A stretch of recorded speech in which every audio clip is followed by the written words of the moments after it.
রহিম আল্লাহ তাআলার নামে শুরু করছি। আসসালামু আলাইকুম ওয়া রাহমাতুল্লাহি ওয়া বারাকাতুহু।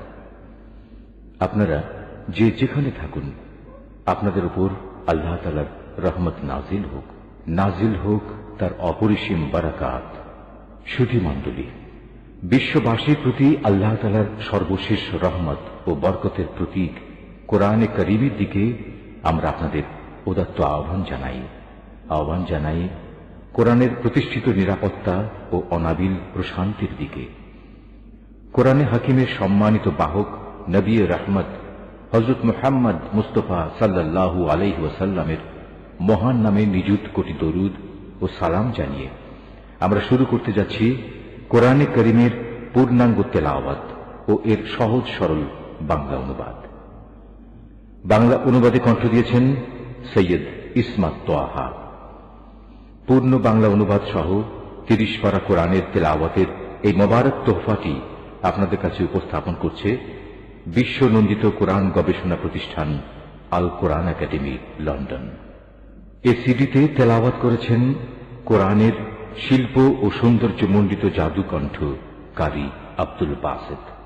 বাংলা অনুবাদ করেছেন আল কোরআন একাডেমি, লন্ডনের ডাইরেক্টর জেনারেল, আন্তর্জাতিক খ্যাতিসম্পন্ন কোরআন গবেষক হাফেজ মুনিরউদ্দিন আহমদ। কোরআনের এই সিডিটি প্রযোজনা করেছেন আল কোরআন একাডেমি, লন্ডনের ডাইরেক্টর মোহতারামা খাদিজা আখতার জাই। সূরা আল ফাতিহা। রহমান রহিম আল্লাহ তাআলার নামে। সমস্ত প্রশংসা আল্লাহ তাআলার জন্যে। তিনি সৃষ্টিকুলের মালিক, তিনি পরম দয়ালু, অতি মেহেরবান, তিনি বিচার দিনের মালিক। হে মালিক, আমরা তোমারই বন্দেগী করি এবং তোমারই সাহায্য চাই। তুমি আমাদের সরল ও অবিচল পথটি দেখিয়ে দাও, তাদের পথ যাদের উপর তুমি অনুগ্রহ করেছ, তাদের পথ নয় যাদের উপর অভিশাপ দেওয়া হয়েছে, এবং তাদের পথ নয় যারা পথভ্রষ্ট হয়ে গেছে। সূরা বাকারা। রহমান রহিম আল্লাহ তাআলার নামে। আলিফ লাম মিম। এই সেই মহাগ্রন্থ আল কোরআন, তাতে কোনো সন্দেহ নেই যারা আল্লাহ তাআলাকে ভয় করে। এই কিতাব কেবল তাদের জন্যই পথ প্রদর্শক, যারা না দেখে আল্লাহ তাআলাকে বিশ্বাস করে, যারা নামাজ প্রতিষ্ঠা করে। তাদের আমি যা কিছু দান করেছি তারা তা থেকে আমারে নির্দেশিত পথে ব্যয় করে। যারা তোমার উপর যা কিছু নাজিল করা হয়েছে তার উপর ঈমান আনে তোমার আগে নবীদের উপর যা কিছু নাজিল করা হয়েছে তার উপর। সর্বোপরি তারা পরকালের উপরও ঈমান আনে। সত্যিকার অর্থে এ লোকগুলোই তাদের মালিকের দেখানো সঠিক পথের উপর রয়েছে, এবং এরাই হচ্ছে সফলকাম। যারা এ বিষয়গুলো অস্বীকার করে তাদের তুমি পরকালের কথা বলে সাবধান করো আর না করো, কার্যত উভয়টাই তাদের জন্য সমান কথা। এরা কখনো ঈমান আনবে না। ক্রমাগত কুফরি করার কারণে আল্লাহ তাআলা তাদের মন, মগজ ও শ্রবণ শক্তির উপর মোহর মেরে দিয়েছেন। এদের দৃষ্টিশক্তির উপরও এক ধরনের আবরণ পড়ে আছে। যারা এ ধরনের লোক, তাদের জন্য পরকালের কষ্টদায়ক শাস্তি রয়েছে। মানুষদের মাঝে কিছু লোক এমনও আছে যারা মুখে বলে আমরা আল্লাহ তাআলা ও পরকালের উপর ঈমান এনেছি, কিন্তু এদের কর্মকাণ্ড দেখলে তুমি বুঝতে পারবে এরা মোটেই ঈমানদার নয়।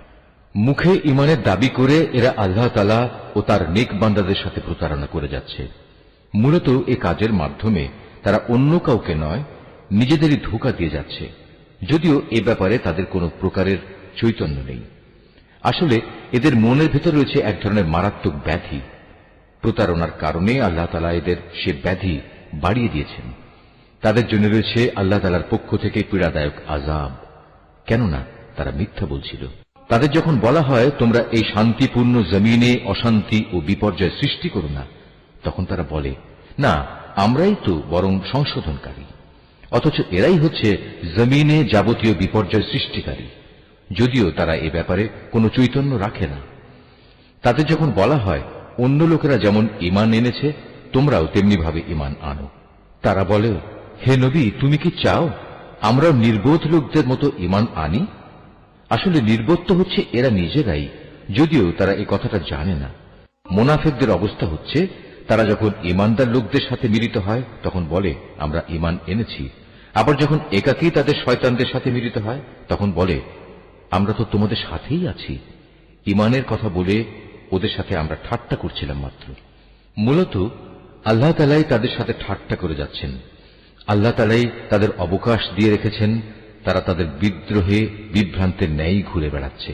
এরা জেনে বুঝে হেদায়েতের বিনিময়ে গোমরাহি কিনে নিয়েছে। তাদের এ ব্যবসাটা কিন্তু মোটেই লাভজনক হয়নি এবং এরা সঠিক পথের অনুসারীও নয়। এদের উদাহরণ হচ্ছে সে হতভাগ্য ব্যক্তির মতো যে অন্ধকারে আগুন জ্বালাতে চাইল, যখন তা তার গোটা পরিবেশটাকে আলোকোজ্জ্বল করে দিল, তখন হঠাৎ করে আল্লাহ তাআলা তাদের কাছ থেকে আলোটুকু ছিনিয়ে দিলেন এবং তাদের এমন অন্ধকারে ফেলে রাখলেন যে তারা কিছুই দেখতে পেল না। এদের অবস্থা হচ্ছে এরা কানেও শোনে না, চোখেও দেখে না, মুখ দিয়ে কথাও বলতে পারে না। অতএব এসব লোক সঠিক পথের দিকে ফিরে আসবে না। অথবা এদের উদাহরণ হচ্ছে আসমান থেকে নেমে আসা বৃষ্টির মতো, এর মাঝে রয়েছে আবার অন্ধকার, মেঘের গর্জন ও বিদ্যুতের চমক। বিদ্যুৎ গর্জন ও মৃত্যুর ভয়ে এরা নিজেদের কানে নিজেদের আঙুল ঢুকিয়ে রাখে। এরা জানে না আল্লাহ তাআলা কাফেরদের সকল দিক থেকেই ঘিরে রেখেছেন, তাতে এদের অবস্থা নাজুক হয়ে পড়ে। মনে হয় এখনই বিদ্যুৎ এদের চোখ নিষ্প্রভ করে দেবে। এই আতঙ্কজনক অবস্থায় আল্লাহ তাআলা যখন এদের জন্য একটু আলো জ্বালিয়ে দেন, তখন এরা সেদিকে চলতে থাকে। আবার যখন তিনি তাদের উপর অন্ধকার চাপিয়ে দেন, তখন এরা একটু থমকে দাঁড়ায়। অথচ আল্লাহ তাআলা চাইলে সহজেই তাদের শোনার ও দেখার ক্ষমতা ছিনিয়ে নিতে পারতেন। নিশ্চয়ই তিনি সর্বশক্তিমান। হে মানুষ, তোমরা সেই মহান আল্লাহ তাআলার দাসত্ব স্বীকার করো, যিনি তোমাদের এবং তোমাদের আগে যারা ছিল তাদের সবাইকে পয়দা করেছেন। আশা করা যায় এর ফলে তোমরা যাবতীয় সংকট থেকে বেঁচে থাকতে পারবে। তিনি সে মহান সত্তা, যিনি জমিনকে তোমাদের জন্য শয্যা বানালেন, আসমানকে বানালেন ছাদ এবং আসমান থেকে পানি পাঠালেন। তার সাহায্যে তিনি নানা প্রকারের ফলমূল উৎপাদন করে তোমাদের জীবিকার ব্যবস্থা করলেন। অতঃপর তোমরা জেনে বুঝে এসব কাজে আল্লাহ তাআলার সাথে কাউকে শরীক করো না। আমি আমার বান্দার উপর যে কিতাব নাজিল করেছি তার সত্যতার ব্যাপারে যদি তোমাদের কোনো সন্দেহ থাকে, তাহলে যাও তার মতো করে একটি সূরা তোমরাও রচনা করে নিয়ে এসো। এক আল্লাহ ছাড়া তোমাদের আর যেসব বন্ধু বান্ধব রয়েছে তাদেরও প্রয়োজনে সহযোগিতার জন্য ডাকো, যদি তোমরা তোমাদের দাবিতে সত্যবাদী হও। কিন্তু তোমরা যদি তা না করতে পারো, এবং আমি জানি তোমরা তা কখনই করতে পারবে না, তাহলে তোমরা দোজখের সেই কঠিন আগুনকে ভয় করো, যার ইন্ধন হবে মানুষ ও পাথর। আল্লাহ তাআলাকে যারা অস্বীকার করে তাদের জন্যই এটা প্রস্তুত করে রাখা হয়েছে। অতঃপর যারা এই কিতাবের উপর ঈমান এনেছে এবং ভালো কাজ করেছে, তাদের তুমি হে নবী সুসংবাদ দাও এমন এক জান্নাতের, যার নিচ দিয়ে ঝর্ণা প্রবাহিত হতে থাকবে। যখনই তাদের এই জান্নাতের কোন একটি ফল দেয়া হবে, তখনই তারা বলবে, এ ধরনের ফল তো ইতিপূর্বেও আমাদের দেওয়া হয়েছিল। তাদের মূলত এমনি ধরনের জিনিসই সেখানে দেওয়া হবে। তাদের জন্য আরো সেখানে থাকবে পবিত্র সহধর্মী এবং সহধর্মিনী, এবং তারা সেখানে অনন্তকাল ধরে অবস্থান করবে। সত্য প্রমাণের জন্য আল্লাহ তাআলা মশা কিংবা তার চাইতে উপরে যা কিছু আছে তার উদাহরণ দিতেও লজ্জাবোধ করেন না। যারা আল্লাহর বাণীতে বিশ্বাস স্থাপন করে তারা জানে এ সত্য আল্লাহর কাছ থেকেই এসেছে। আর যারা আগেই সত্য অস্বীকার করেছে তারা একে না মানার অজুহাত দিতে গিয়ে বলে, আল্লাহ তাআলা এ উদাহরণ দ্বারা কি বোঝাতে চান? এভাবে একই ঘটনা দিয়ে আল্লাহ তাআলা অনেক লোককে গুমরাহিতে নিমজ্জিত করলেও বহু লোককে তিনি আবার এ দিয়ে হেদায়েতের পথও দেখান। আর কতিপয় পাপাচারী ব্যক্তি ছাড়া তিনি তা দিয়ে অন্য কাউকে গুমরাহিতে নিমজ্জিত করেন না। এরা হচ্ছে সেসব লোক যারা আল্লাহর ফরমান মেনে চলার প্রতিশ্রুতি দেওয়ার পর তা ভঙ্গ করে। ব্যক্তি ও সমাজ জীবনে আল্লাহ তাআলা যেসব সম্পর্কের ভিত মজবুত করতে বলেছেন তা তারা ছিন্ন করে। সর্বোপরি জমিনে অহেতুক বিপর্যয় সৃষ্টি করে। এরাই হচ্ছে আসল ক্ষতিগ্রস্ত। তোমরা আল্লাহকে কিভাবে অস্বীকার করবে? অথচ তোমরা প্রথম দিকে ছিলে মৃত।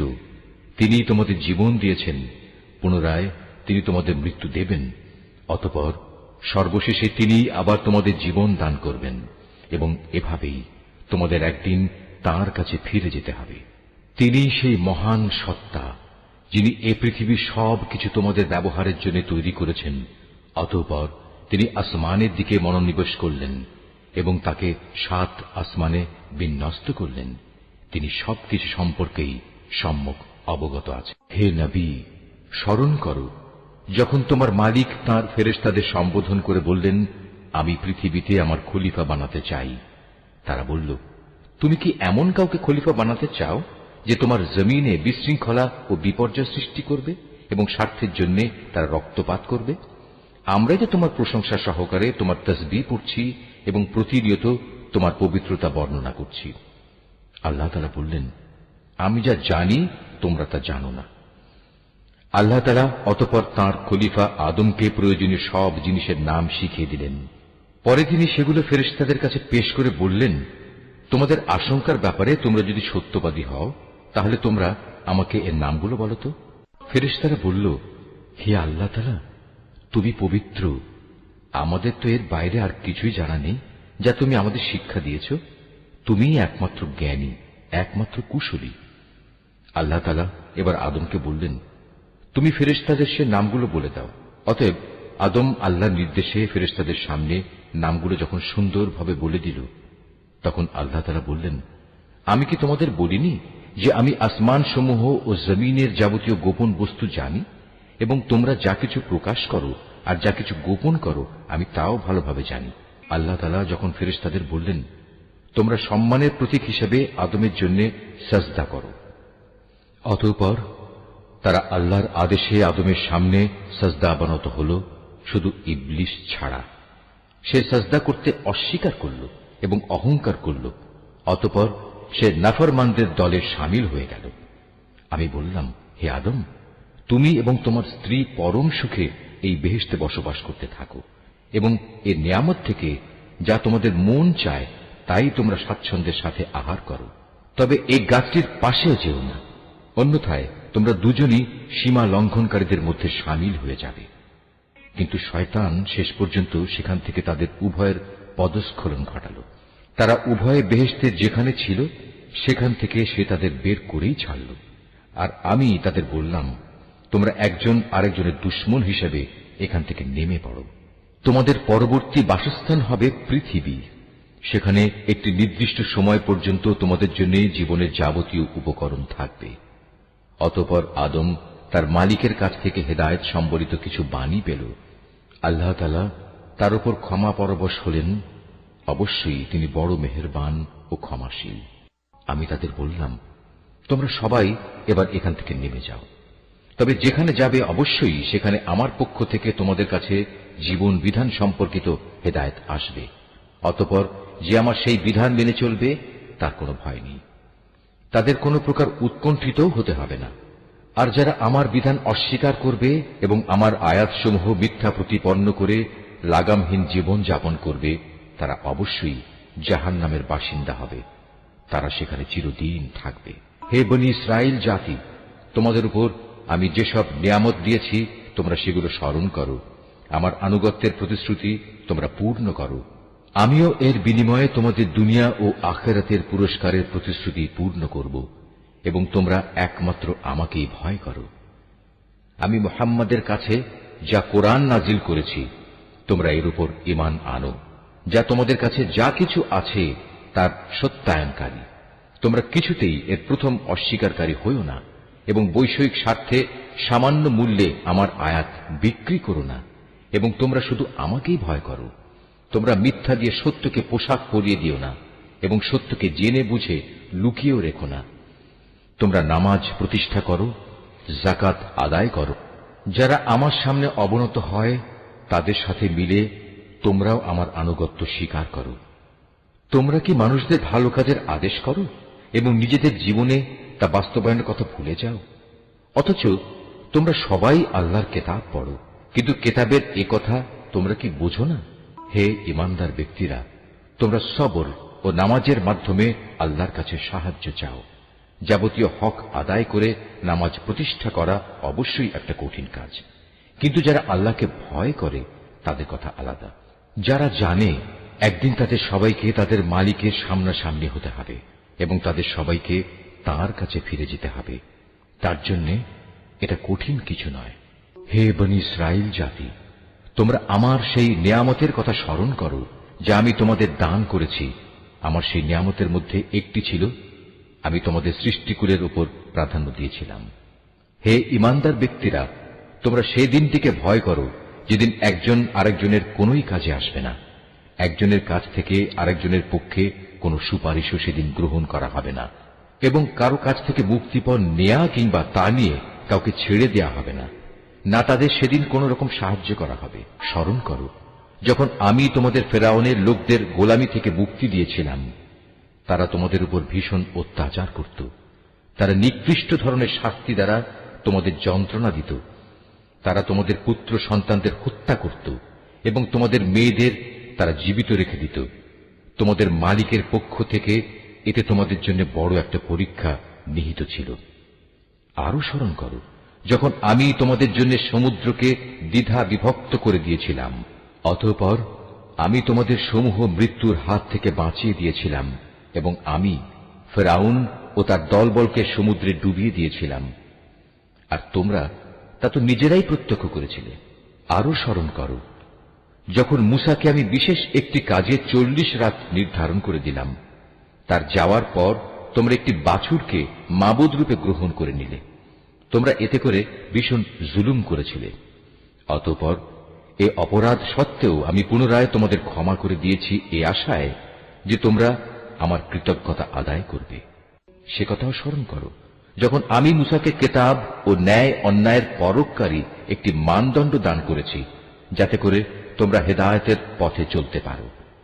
আরো স্মরণ করো মূসা যখন তার নিজ লোকদের কাছে এসে বলল, হে আমার জাতি, তোমরা আমার অবর্তমানে বাছুরকে মাবুদ হিসেবে গ্রহণ করে যে বড় রকমের জুলুম করেছ, তার জন্য অবিলম্বে আল্লাহর দরবারে তওবা করো এবং তোমরা তোমাদের নিজেদের শিরকে অভিশপ্ত নফস সমূহকে হত্যা করো।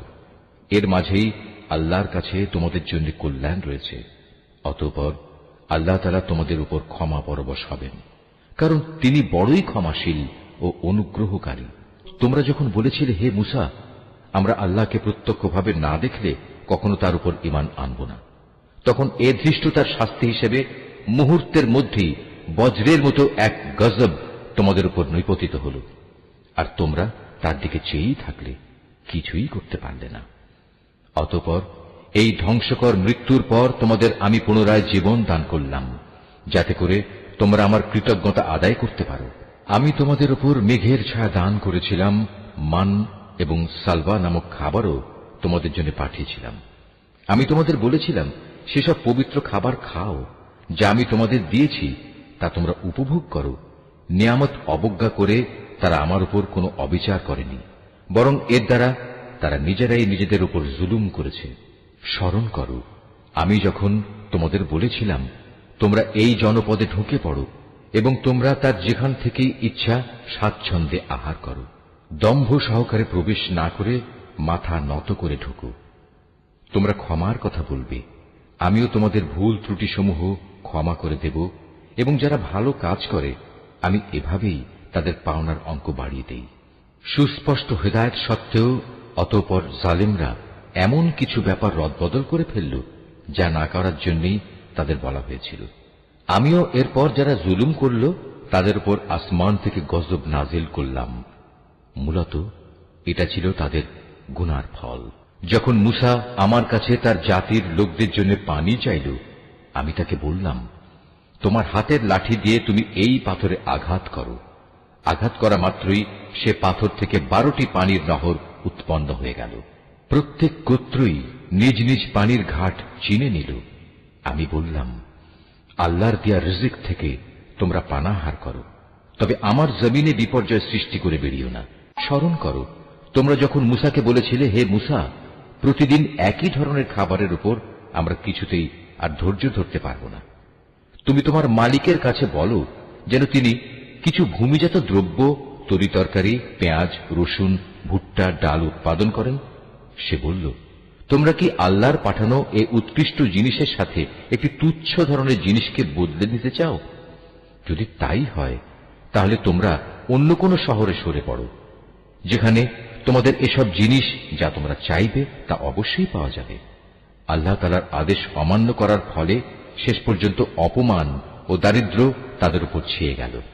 আল্লাহর গজব দ্বারা তারা আক্রান্ত হয়ে গেল।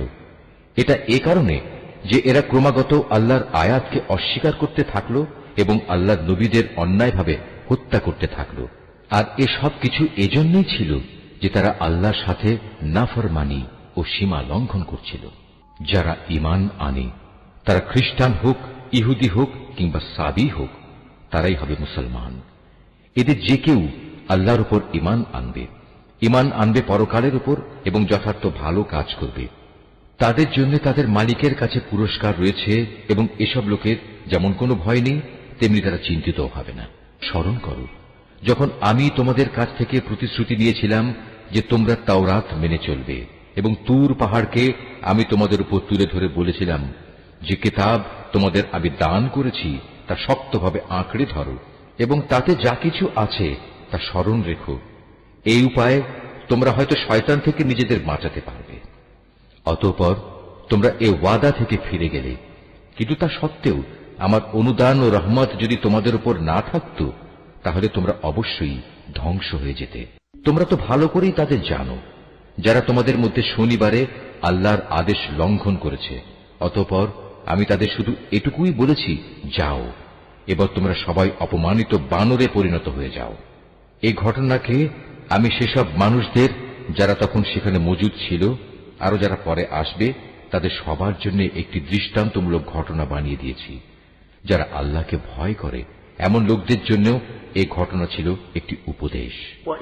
আরো স্মরণ করো যখন মূসা তার জাতিকে বলল, অবশ্যই আল্লাহ তাআলা তার নামে তোমাদের একটি গাভী জবাই করার আদেশ দিচ্ছেন। তারা একথা শুনে বলল, হে মূসা, তুমি কি আমাদের সাথে তামাশা করছো? সে বলল, আমি তামাশা করে জাহেলদের দলে শামিল হওয়া থেকে আল্লাহ তাআলার কাছে পানা চাই। তারা মূসাকে বলল, তুমি তোমার মালিককে বলো আমাদের তিনি যেন সুস্পষ্ট বলে দেন তা কেমন হবে। সে বলল, অবশ্যই তা হবে এমন যা বৃদ্ধ হবে না আবার একেবারে বাচ্চাও হবে না, বরং তা হবে এর মাঝামাঝি বয়সের। এখন যা কিছু তোমাদের নির্দেশ দেওয়া হচ্ছে তাই করো। তারা মূসাকে বলল, তুমি তোমার মালিককে জিজ্ঞেস করে নাও তিনি আমাদের যেন বলে দেন তার রং কেমন হবে। সে বলল, তা হবে হলুদ রঙের। তার রং এত আকর্ষণীয় হবে যে যারা তাকাবে তা তাদেরই পরিতৃপ্ত করবে। তারা বলল, হে মূসা, তুমি তোমার মালিককে আবার জিজ্ঞেস করে নাও আসলে তা কি ধরনের হবে। আমরা তো সঠিক গাভী বাছাই করতে পারছি না, কারণ আমাদের কাছে তো সব গাভী দেখতে একই ধরনের মনে হয়। আল্লাহ তাআলা চাইলে এবার অবশ্যই আমরা সঠিক পথে চলতে পারব। সে বলল, তাহলে শোনো, আল্লাহর ঈপ্সিত সে গাভী হবে এমন যে সেটি কোনো চাষাবাদের কাজ করে না, জমিনে পানি সেচের কাজও করে না, অর্থাৎ তা হবে সম্পূর্ণ নিখুঁত ও ত্রুটিমুক্ত। একথা শুনিয়ে তারা বলল, এতক্ষণে তুমি আমাদের সামনে সত্য ঘটনা নিয়ে এসেছ।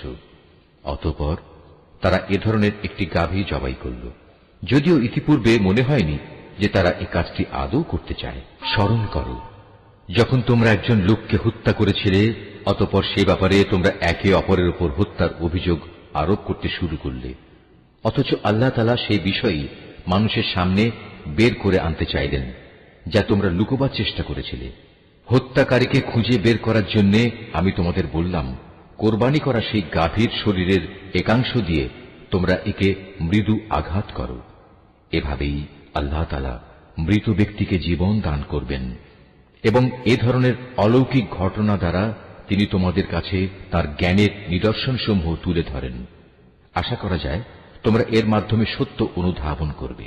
কিন্তু এত বড় একটি নিদর্শন সত্ত্বেও অতঃপর তোমাদের মন কঠিন হয়ে গেল, এমন কঠিন যেন তা শক্ত পাথর, বরং মাঝে মাঝে মনে হয় পাথরের চেয়েও বুঝি তার বেশি কঠিন। কেননা কিছু পাথর এমন আছে যা থেকে মাঝে মাঝে ঝর্ণাধারা নির্গত হয়, আবার কোনো কোনো সময় তা বিদীর্ণ হয়ে ফেটেও যায় এবং তা থেকে পানির ফোয়ারাও বেরিয়ে আসে। অবশ্য এর মধ্যে থেকে এমন কিছু পাথর আছে যা আল্লাহর ভয়ে ধসে পড়ে। আল্লাহ তাআলা তোমাদের কার্যকলাপ সম্পর্কে মোটেই গাফেল নন। হে ঈমানদার লোকেরা, এরপরেও তোমরা কি এই আশা পোষণ করো যে এরা তোমাদের সাথে তোমাদের দ্বীনের জন্য ঈমান আনবে, অথচ এদের একাংশ যুগ যুগ ধরে আল্লাহর কিতাব শুনে আসছে, অতঃপর তারা তাকে বিকৃত করছে, অথচ এরা ভালো করেই তা জানে। এদের অবস্থা হচ্ছে, এরা যখন ঈমানদারদের সাথে সাক্ষাৎ করে তখন বলে আমরা ঈমান এনেছি, কিন্তু এরাই আবার যখন গোপনে একে অপরের সাথে মিলিত হয় তখন বলে তোমরা কি মুসলমানদের কাছে সেসব কথা প্রকাশ করে দাও যা আল্লাহ তাআলা মুহাম্মদের নবুয়ত সম্পর্কে আগেই তাওরাতে তোমাদের উপর ব্যক্ত করেছেন। খবরদার, তোমরা এমনটি কখনো করো না, তাহলে তারা একদিন তোমাদের মালিকের সামনে এটা দিয়েই তোমাদের বিরুদ্ধে সাক্ষ্য উত্থাপন করবে। তোমরা কি এটুকু কথাও বুঝতে পারো না? এরা কি জানে না আল্লাহর কিতাবে যা কিছু এরা গোপন করে, আবার নিজেদের স্বার্থে তারা যা প্রকাশ করে তা সবই আল্লাহ তাআলা জানেন। এদের আরেকটি দল যারা একান্ত অশিক্ষিত, নিরক্ষর, এরা আল্লাহর কিতাব সম্পর্কে কিছুই জানে না। আল্লাহর কিতাব যেন এদের কাছে একটি নিছক ধ্যান ধারণা সর্বস্ব পুস্তক মাত্র। এরা শুধু অমূলক ধারণাই করে থাকে। সেসব লোকের জন্য ধ্বংস অনিবার্য যারা হাত দিয়ে কিতাব লিখে নেয়, তারপর দুনিয়ার সামনে বলে এগুলো হচ্ছে আল্লাহ তাআলার পক্ষ থেকে অবতীর্ণ শরীয়তের বিধান। তাদের উদ্দেশ্য হচ্ছে যেন তা দিয়ে দুনিয়ার কিছু স্বার্থ তারা কিনে নিতে পারে। অতঃপর তাদের হাত যা কিছু রচনা করেছে তার জন্য তাদের ধ্বংস ও দুর্ভোগ, যা কিছু তারা উপার্জন করেছে তার জন্য তাদের দুর্ভোগ। এসব নির্বোধ লোকেরা বলে জাহান্নামের আগুন কখনোই আমাদের স্পর্শ করবে না, একান্ত যদি করেও তা হবে নির্দিষ্ট কয়েকটা দিনের জন্য মাত্র। হে নবী, তুমি তাদের বলো তোমরা কি আল্লাহর কাছ থেকে এমন কোন প্রতিশ্রুতি আদায় করে নিয়েছ? আল্লাহ তাআলা তো কখনো তার প্রতিশ্রুতি ভঙ্গ করেন না। না তোমরা জেনে বুঝেই আল্লাহ তাআলা সম্পর্কে এমন সব কথা বলে বেড়াচ্ছ যা তোমরা নিজেরাই জানো না। হ্যাঁ, যে কোনো ব্যক্তি স্বেচ্ছায় অপরাধ করেছে এবং যাকে তার পাপ ঘিরে রেখেছে, এমন লোকেরাই হচ্ছে জাহান্নামের অধিবাসী এবং সেখানে তারা চিরদিন অবস্থান করবে। আবার যারাই আল্লাহর উপর ঈমান আনবে এবং ভালো কাজ করবে তারা বেহেশতবাসী হবে, তারা সেখানে চিরদিন থাকবে।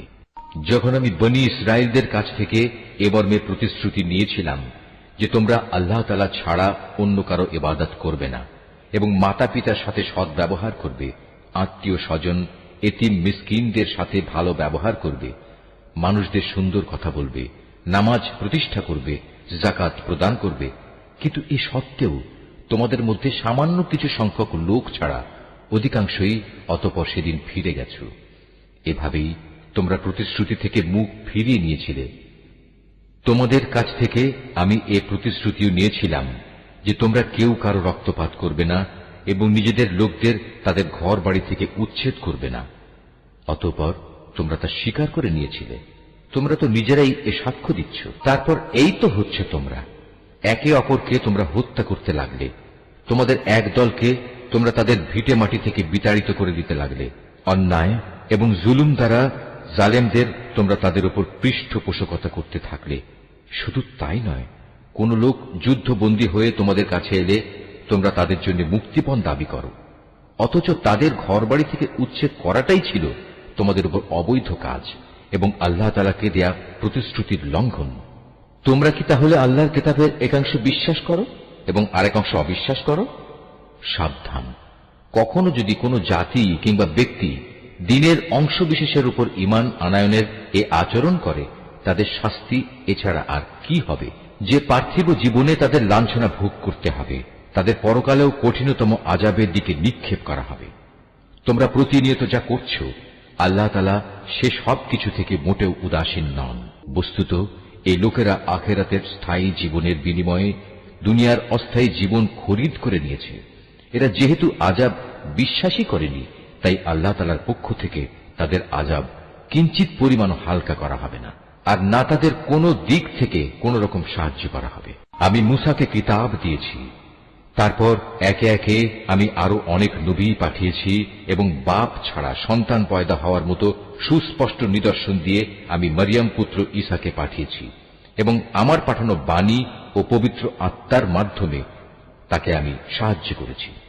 অথচ যখনই তোমাদের কাছে আল্লাহর কোন নবী আসত, তোমাদের মনোপুত না হলে তোমরা অহংকারের বশবর্তী হয়ে তাদের অস্বীকার করেছ। তাদের কাউকে তোমরা মিথ্যাবাদী বলেছ, আবার তাদের একদলকে তোমরা হত্যাও করেছ। তারা বলে, হিদায়াতের জন্য আমাদের মন ও তার দরজা বন্ধ হয়ে আছে। আসলে আল্লাহ তাআলাকে তাদের ক্রমাগত অস্বীকার করার কারণে তিনি তাদের উপর অভিসম্পাত করেছেন। অতঃপর তাদের সামান্য পরিমাণ লোকই আল্লাহর উপর ঈমান এনেছে। যখনই তাদের কাছে আল্লাহর কাছ থেকে কিতাব নাজিল হল, যা তাদের কাছে মজুদ কিতাবের সত্যতা স্বীকার করে, তাছাড়া এর আগে তারা নিজেরাই সমাজের অন্যান্য কাফেরদের উপর বিজয়ী হওয়ার জন্য এই কিতাব ও তার বাহকের আগমন কামনা করেছিল। কিন্তু আজ যখন তা তাদের কাছে এলো এবং যা তারা যথাযথ চিনতেও পারল, তাই তারা অস্বীকার করল। যারা আল্লাহর কিতাব অস্বীকার করে তাদের উপর আল্লাহর অভিসম্পাত নাজিল হোক। কত নিকৃষ্ট বস্তু সেটি, যার বিনিময়ে তারা তাদের নিজেদের মন প্রাণ বিক্রয় করে দিয়েছে। শুধু গোলামির বশবর্তী হয়েই তারা আল্লাহর নাজিল করা বিধান অস্বীকার করেছে, শুধু এ কারণে যে আল্লাহ তাআলা তার বান্দাদের মধ্যে থেকে যাকে চান তাকে নবুয়ত দিয়ে অনুগ্রহ করেন। তাদের এ কুফরির ফলে তারা ক্রোধের উপর ক্রোধে আক্রান্ত হল। আর কাফেরদের জন্য তো এমনই অপমানজনক শাস্তি রয়েছে, যখন তাদের বলা হয় আল্লাহ তাআলা যা কিছু নাজিল করেছেন তার উপর ঈমান আনো। তারা বলে, আমরা তো শুধু সেসব কিছুর উপর ঈমান আনি যা আমাদের বনী ইসরাইল জাতির উপর নাজিল করা হয়েছে। এর বাইরে যা তারা অস্বীকার করে অথচ তা একান্ত সত্য, তা তাদের কাছে নাজিল করা আল্লাহর কথাগুলোকেও সত্য বলে স্বীকার করে। হে নবী, তুমি বলো, তোমরা যদি বিশ্বাসী হও তাহলে আল্লাহর নবীদের ইতিপূর্বে তোমরা কেন হত্যা করেছিলে? তোমাদের কাছে তো একসময় সুস্পষ্ট নিদর্শন সহকারে মূসাও নবী হয়ে এসেছিল, অথচ তার সামান্য কয়েকদিনের অনুপস্থিতির পরেই তোমরা একটি বাছুরকে মাবুদ হিসেবে গ্রহণ করে নিলে। কত বড় জালেম ছিলে তোমরা। আরো স্মরণ করো, যখন আমি তোমাদের কাছ থেকে একটি প্রতিশ্রুতি আদায় করেছিলাম তোমাদের মাথার উপর তুর পাহাড় তুলে ধরে। আমি বলেছিলাম, যা কিছু বিধি বিধান আমি তোমাদের দিয়েছি তা শক্ত করে আঁকড়ে ধরো এবং আমার কথাগুলো শুনো। এর জবাবে তারা মুখে তো বলল, হ্যাঁ আমরা তোমার কথা শুনেছি, কিন্তু বাস্তব জীবনে তা অস্বীকার করে বলল, আমরা তা অমান্য করলাম। আসলে আল্লাহ তাআলাকে তাদের অস্বীকার করার কারণে সেই বাছুরকে মাবুদ বানানোর নেশা তখনও তাদের মনকে আকৃষ্ট করে রেখেছিল। তুমি তাদের বলো, যদি তোমরা সত্যি মোমেন হও তাহলে বলতে পারো, এটা কত খারাপ ঈমান যা একজন ব্যক্তিকে এ ধরনের কাজের আদেশ দেয়। যদি তোমরা মনে করো অন্যদের বদলে পরকালের নিবাস আল্লাহর কাছে শুধু তোমাদের জন্য নির্দিষ্ট, তাহলে যাও, তা পাওয়ার জন্য তোমরা মৃত্যু কামনা করো, যদি তোমরা সত্যবাদী হও। হে নবী, তুমি জেনে রাখো, এরা কখনোই কামনা করবে না আল্লাহর সাথে যে আচরণ এরা করেছে, এবং নিজেদের হাত দিয়ে এরা যা কিছু অর্জন করেছে তার পরিণাম জানার পর এরা কখনো তা কামনা করবে না। আল্লাহ তাআলা জালেমদের ভালো করে জানেন। সত্যি কথা হচ্ছে, এদেরকেই বরং তুমি দেখতে পাবে বেঁচে থাকার ব্যাপারে এরা বেশি লোভী। আল্লাহ তাআলার সাথে যারা শিরক করে, এ বনী ইসরায়েলের লোকেরা তাদের চেয়েও এক কদম অগ্রসর। এদের প্রত্যেক ব্যক্তি 1000 বছর জীবিত থাকতে চায়, কিন্তু যত দীর্ঘ জীবনই এদের দেয়া হোক না কেন, তা কখনো এদের তার অবশ্যম্ভাবী আযাব থেকে বাঁচাতে পারবে না। আল্লাহ তাআলা এদের যাবতীয় কাজকর্ম পুঙ্খানুপুঙ্খ পর্যবেক্ষণ করেন। হে নবী, তুমি বলো, কে সে ব্যক্তি যে জিব্রাইলের শত্রু হতে পারে? অথচ সে তো আল্লাহর আদেশে আল্লাহর বাণীসমূহ তোমার অন্তঃকরণে নাজিল করে দেয়, তাও এমন এক বাণী যা তাদের কাছে মজুদ বিষয়সমূহের সত্যতা স্বীকার করে। সর্বোপরি এ হচ্ছে মোমেনদের জন্য সুসংবাদবাহী গ্রন্থ। যারা আল্লাহর শত্রু তার বাণীবাহক ফেরেশতার ও নবী রসুলের শত্রু জিব্রাইলের ও মিকাইলের, তারা একদিন এ কথাটা বুঝতে পারবে। স্বয়ং আল্লাহ তাআলাই হচ্ছেন কাফেরদের বড় শত্রু। অবশ্যই আমি তোমার কাছে সুস্পষ্ট নিদর্শন পাঠিয়েছি। পাপী ব্যক্তিরা ছাড়া এ সব কিছু কেউই অস্বীকার করতে পারে না, কিংবা যখনই তারা আল্লাহর সাথে কোনো ওয়াদা করেছে তখনই তাদের এক দল তা ভঙ্গ করেছে। আসলে তাদের অধিকাংশই ঈমানদার ছিল না। যখনই তাদের কাছে আল্লাহর পক্ষ থেকে কোনো নবী আসে এবং যে তাদের কাছে আগের কিতাবে যেসব কথা মজুদ রয়েছে তার সত্যতা স্বীকার করে, তখনই সেই আগের কিতাবের ধারকদের একটি দল পূর্ববর্তী কিতাবের কথাগুলো এমনভাবে তাদের পেছনের দিকে ফেলে দিল যেন তারা এ ব্যাপারে কিছুই জানে না। আল্লাহর প্রতি অবজ্ঞা প্রদর্শন করেই এরা ক্ষান্ত হয়নি। জাদু মন্ত্রের এমন কিছু জিনিসও এরা অনুসরণ করতে শুরু করল যা শয়তান কর্তৃক সুলাইমান নবীর রাজত্বের সময়ে সমাজে চালু করা হয়েছিল। সত্য কথা হচ্ছে, সুলাইমান কখনো জাদুকে আল্লাহ বিরোধী কাজে ব্যবহার করে আল্লাহকে অস্বীকার করেনি। আল্লাহকে তো অস্বীকার করেছে সেসব অভিশপ্ত শয়তান যারা মানুষকে জাদুমন্ত্র শিক্ষা দিয়েছে। জাদু পাগল মানুষদের পরীক্ষার উদ্দেশ্যে আল্লাহ তাআলা হারুত মারুত নামে যে দুজন ফেরেশতাকে ব্যাবিলনে পাঠিয়েছেন, আল্লাহর সেই দুজন ফেরেশতা কাউকে যখনই এ বিষয়ের শিক্ষা দিত, প্রথমেই তারা এ কথাটা তাদের বলে দিত, আমরা তো হচ্ছি আল্লাহর পরীক্ষা মাত্র। অতএব কোন অবস্থায় তুমি এ বিদ্যা দিয়ে আল্লাহ তাআলাকে অস্বীকার করো না।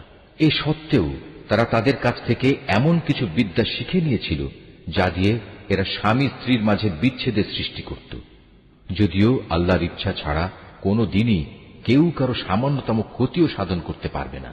তারা মূলত এমন কিছু শেখে যা তাদের কোনো উপকার যেমন করতে পারে না, তেমনি তা তাদের কোনো ক্ষতিও করতে পারে না। তারা যদি জানত শ্রম ও অর্থ দিয়ে যা তারা কিনে নিয়েছে পরকালে তার কোনো মূল্য নেই, তারা নিজেদের জীবনের পরিবর্তে যা ক্রয় করে নিয়েছে তা সত্যি নিকৃষ্ট। কত ভালো হতো যদি তারা কথাটা জানত। তারা যদি আল্লাহর উপর ঈমান আনত এবং তাঁকেই ভয় করত, তাহলে আল্লাহর পক্ষ থেকে তারা উৎকৃষ্টতম পুরস্কার পেত। কত ভালো হতো যদি তারা এটা অনুধাবন করত। হে ঈমানদার ব্যক্তিরা, ধৃষ্টতার সাথে কখনো বলো না, হে নবী তুমি আমাদের কথা শোনো, বরং তার দৃষ্টি আকর্ষণ করার জন্য বলো, হে নবী আমাদের দিকে লক্ষ্য করো এবং তোমরা সর্বদা তার কথা শুনবে, মনে রাখবে। যারা তার কথা অমান্য করে তাদের জন্য অত্যন্ত বেদনাদায়ক শাস্তি রয়েছে। আসলে এই আহলে কিতাব কিংবা যারা আল্লাহর সাথে প্রকাশ্য শিরক করে তারা কেউই এটা পছন্দ করে না যে তোমার কাছে তোমার মালিকের পক্ষ থেকে নবুয়তের মতো কোনো ভালো কিছু নাজিল হোক। কিন্তু তারা জানে না আল্লাহ তাআলা যাকে চান তাকেই তার অনুগ্রহে বিশেষভাবে বেছে নেন। আল্লাহ তাআলা অত্যন্ত অনুগ্রহশীল। আমি যখন কোনো আয়াত বাতিল করে দেই বা বিশেষ কারণে মানুষদের তা ভুলিয়ে দিতে চাই, তখন তার জায়গায় তার চেয়ে উৎকৃষ্ট কিংবা তারই মতো কোনো আয়াত এনে হাজির করি। তুমি কি জানো না আল্লাহ তাআলা সবকিছুর উপর ক্ষমতাবান? তুমি কি জানো না আসমান সমূহ ও জমিনের সার্বভৌমত্ব একমাত্র আল্লাহ তাআলার জন্যই নির্দিষ্ট? তিনি ছাড়া তোমাদের কোনো বন্ধু নেই, কোনো সাহায্যকারীও নেই। তোমরা কি তোমাদের নবীর কাছে সে ধরনের উদ্ভট প্রশ্ন করতে চাও যিনি তোমাদের আগে মূসাকে করা হয়েছিল? কেউ যদি ঈমানকে কুফরির সাথে বদল করে নেয়, অবশ্যই সে ব্যক্তি সোজা পথ থেকে গোমরা হয়ে যাবে। আহলে কিতাবদের অনেকেই বিদ্বেষের কারণে চাইবে যেভাবেই হোক তোমাদের ঈমানের আলোর বদলে আবার সেই কুফরির অন্ধকারে ফিরিয়ে নিতে। এমনকি সত্য তাদের কাছে স্পষ্ট হয়ে যাওয়ার পরও তারা এ পথ থেকে বিরত হবে না। অতএব তাদের ব্যাপারে আল্লাহর সিদ্ধান্ত আসা পর্যন্ত তোমরা ক্ষমার নীতি অবলম্বন করো এবং তাদের সাথে ভালো ব্যবহার করো। আল্লাহ তাআলা সব কিছুর উপর অবশ্যই ক্ষমতাশালী। তোমরা নামাজ প্রতিষ্ঠা করো এবং যাকাত আদায় করো। এর মাধ্যমে যেসব নেকি তোমরা আল্লাহর কাছে অগ্রিম পাঠাবে তার কাছে এর সবই তোমরা মজুদ পাবে। তোমরা যা কিছুই করো আল্লাহ তাআলা অবশ্যই এর সব কিছু দেখতে পান। তারা বলে ইহুদি ও খ্রিস্টান ছাড়া আর কেউই বেহেশতে যাবে না। আসলে এটা হচ্ছে তাদের মিথ্যা কল্পনা। তুমি হে নবী বলো, যদি তোমরা সত্যবাদী হও তাহলে তোমাদের দলিল প্রমাণ নিয়ে এসো। তবে হ্যাঁ, যে কোনো ব্যক্তি আল্লাহর সামনে নিজের সত্তাকে সমর্পণ করে দেবে এবং সে হবে অবশ্যই একজন নেককার মানুষ। তার জন্য তার মালিকের কাছে এর বিনিময় রয়েছে। তাদের কোনো ভয় ভীতি নেই, আর না সেদিন তাদের চিন্তান্বিত হতে হবে। ইহুদিরা বলে খ্রিস্টানরা কোনো কিছুর উপর প্রতিষ্ঠিত নয়, খ্রিস্টানরা বলে ইহুদিরা কোনো কিছুর উপর প্রতিষ্ঠিত নয়। অথচ এদের অবস্থা হচ্ছে এরা উভয়ই আল্লাহর কিতাব পাঠ করে, আদৌ আল্লাহর কিতাবের কোনো কিছুই জানে না। এমন লোকেরা আবার এদের উভয় সম্পর্কে একই ধরনের কথা বলে। তারা যে বিষয়ে মতবিরোধ করছে আল্লাহ তাআলা শেষ বিচারের দিনে সে বিষয়ে তাদের মাঝে মীমাংসা করে দেবেন। সে ব্যক্তির চেয়ে বড় জালেম আর কে আছে যে ব্যক্তি আল্লাহর ঘর মসজিদে তার নাম স্মরণ করতে বাধা দেয় এবং তার ধ্বংস সাধনে সচেষ্ট হয়। এ ধরনের লোকদের বস্তুত তাতে ঢোকার কোনো যোগ্যতাই নেই। তবে একান্ত ভীত সন্ত্রস্তভাবে ঢুকলে তা ভিন্ন কথা। তাদের জন্য পৃথিবীতে যেমন অপমান লাঞ্ছনা রয়েছে, তেমনি রয়েছে পরকালে কঠিনতম শাস্তি। এরা কেবলা বদলের ব্যাপারেও মতবিরোধ করেছিল, অথচ পূর্ব পশ্চিম সবই তো আল্লাহ তাআলার। তাছাড়া তোমরা যেদিকেই মুখ ফিরাবে সেদিকেই তো আল্লাহ তাআলা রয়েছেন। আল্লাহ তাআলা সর্বব্যাপী এবং জ্ঞানী। খ্রিস্টান লোকেরা বলে আল্লাহ তাআলা অমুককে নিজের সন্তান রূপে গ্রহণ করেছেন, অথচ যাবতীয় পবিত্রতা একান্তভাবে তাঁর। তিনি এ সব কিছুর অনেক ঊর্ধ্বে। আসমান সমূহ ও জমিনের সব কিছুই তাঁর জন্যে। এর প্রতিটি বস্তুই তাঁর একান্ত অনুগত। বরং আসমান সমূহ ও জমিনের তিনিই স্রষ্টা। যখন তিনি কোনো একটি বিষয়ের সিদ্ধান্ত করেন সে ব্যাপারে শুধু এটুকুই বলেন, হও, আর সাথে সাথেই তা হয়ে যায়। যারা সঠিক কথা জানে না তারা বলে আল্লাহ তাআলা নিজে আমাদের সাথে কথা বলেন না কেন, অথবা এমন কোন নিদর্শন আমাদের কাছে কেন পাঠান না যার মাধ্যমে আমরা তাকে দেখতে পাব। এদের আগের লোকেরাও এদের মতো করেই কথা বলত। এদের সবার মন আসলে একই ধর্মের। আল্লাহকে যারা দৃঢ়ভাবে বিশ্বাস করে আমি তাদের জন্য আমার নিদর্শনসমূহ সুস্পষ্ট করে পেশ করে দিয়েছি। অবশ্যই আমি তোমাকে সত্য দিন সহ পাঠিয়েছি আযাবের ভীতি প্রদর্শনকারী ও জান্নাতের সুসংবাদবাহী হিসেবে।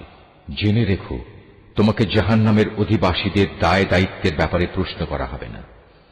ইহুদি ও খ্রিস্টানরা কখনো তোমার ওপর খুশি হবে না। হ্যাঁ, তুমি যদি কখনো তাদের দলের অনুসরণ করতে শুরু করো তখনই এরা খুশি হবে। তুমি তাদের বলে দাও আল্লাহ তাআলার হেদায়েতই হচ্ছে একমাত্র পথ। সাবধান, তোমার কাছে সঠিক জ্ঞান আসার পরও যদি তুমি তাদের ইচ্ছানুসারে চলতে থাকো তাহলে আল্লাহ তাআলা ছাড়া তুমি কোনো বন্ধু ও সাহায্যকারী পাবে না।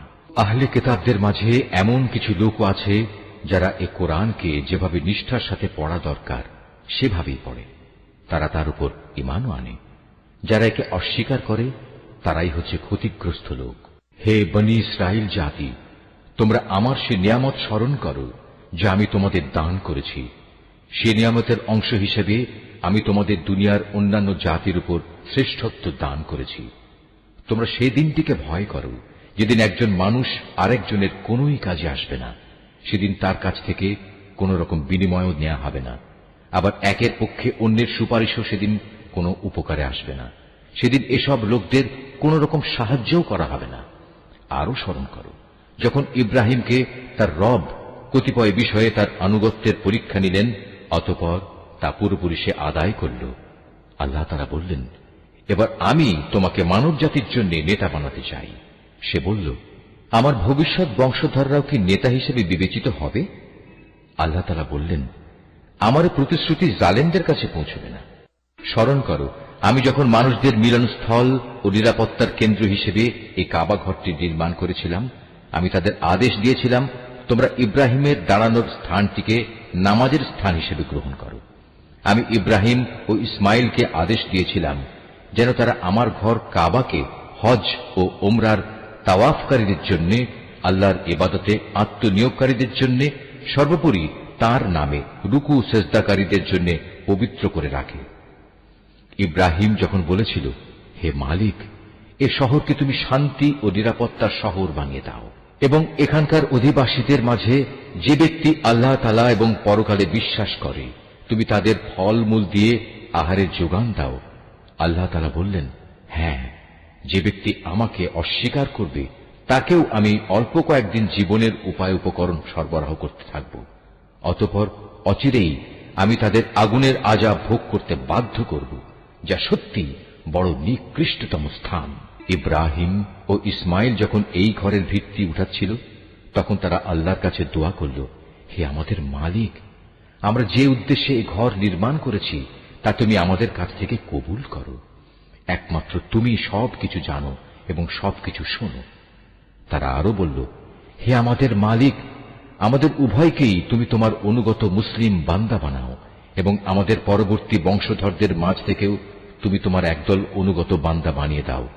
হে মালিক, তুমি আমাদের তোমার ইবাদতের আনুষ্ঠানিকতা সমূহ দেখিয়ে দাও এবং তুমি আমাদের উপর দয়া পরবশ হও, কারণ তুমি অত্যন্ত দয়া পরবশ ও পরম দয়ালু। হে আমাদের মালিক, তাদের বংশের মধ্যে তাদের নিজেদের মাঝ থেকে তুমি এমন একজন রসুল পাঠাও যে তাদের কাছে তোমার আয়াতসমূহ পড়ে শোনাবে, তাদের তোমার কিতাবের জ্ঞান ও প্রজ্ঞা শিক্ষা দেবে, উপরন্তু সে তাদের পবিত্র করে দেবে। হে আল্লাহ, তুমি আমাদের এই দোয়া কবুল করো, কারণ তুমি মহাপরাক্রমশালী ও পরম কুশলী। জেনে বুঝে যে নিজেকে মূর্খ বানিয়ে রেখেছে সে ব্যক্তি ছাড়া আর কে এমন হবে যে ইব্রাহিমের আনিত জীবন বিধান থেকে মুখ ফিরিয়ে নেবে? অথচ তাকে আমি দুনিয়ার নবুয়তের জন্য বাছাই করে নিয়েছি। শেষ বিচারের দিনেও সে আমার নেক লোকদের মধ্যে শামিল হবে। যখন আমি তাকে বললাম, তুমি আমার অনুগত মুসলিম হয়ে যাও, সে বলল, আমি সৃষ্টিকুলের মালিক আল্লাহ তাআলার পূর্ণ আনুগত্য স্বীকার করে নিলাম। যে পথ ইব্রাহিম নিজের জন্য বেছে নিল, সে পথে চলার জন্য সে তার সন্তান সন্ততিকেও ওসিয়ত করে গেল। ইয়াকুবও তার সন্তানদের ওসিয়ত করে বলল, হে আমার সন্তানরা, নিশ্চয়ই আল্লাহ তাআলা তোমাদের জন্য এই দ্বীন ইসলাম মনোনীত করে দিয়েছেন। অতএব কোন অবস্থায় এই জীবন বিধানের আনুগত্য স্বীকার ব্যতি রেখে তোমরা মৃত্যুবরণ করো না। হে ইহুদি জাতি, তোমরা কি তখন সেখানে উপস্থিত ছিলে যখন ইয়াকুবের সামনে তার মৃত্যু এসে হাজির হল এবং সে যখন তার ছেলে মেয়েদের বলল, বলো আমার মৃত্যুর পর তোমরা কার ইবাদত করবে? তারা বলল, আমরা অবশ্যই তোমার মাবুদ, তোমার পূর্বপুরুষ ইব্রাহিম, ইসমাইল ও ইসহাকের মাবুদের ইবাদত করব। এ মাবুদ হচ্ছেন একক, আমরা তার আত্মসমর্পণকারী বান্দা হয়ে থাকব। এরা ছিল এক ধরনের জাতি যারা আজ গত হয়ে গেছে। তারা যা করে গেছে তা তাদের নিজেদের জন্য, আবার তোমরা যা করবে তা হবে তোমাদের নিজেদের জন্য।